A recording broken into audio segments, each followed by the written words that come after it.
అందరికీ హాయ్ అండి. మనం హోమ్మేడ్ జీలకర్ర పొడి ఎలా చేసుకోవాలో చూద్దామండి. నేను ఇక్కడ 1 కప్పు జీలకర్ర తీసుకున్నాను.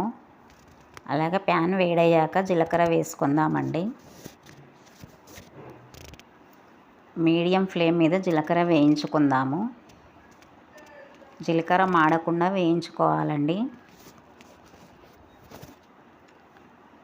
మంచి రంగు వచ్చే వరకు వేయించాలండి. జీలకర్ర రంగు వచ్చేసిందండి. స్టవ్ ఆఫ్ చేసుకుందాం. చల్లారాక మిక్సీకి వేస్తున్నానండి.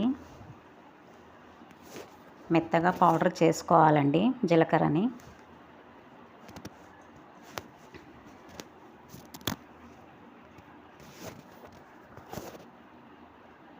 ఈ మాత్రం మెత్తగా ఉంటే సరిపోతుందండి.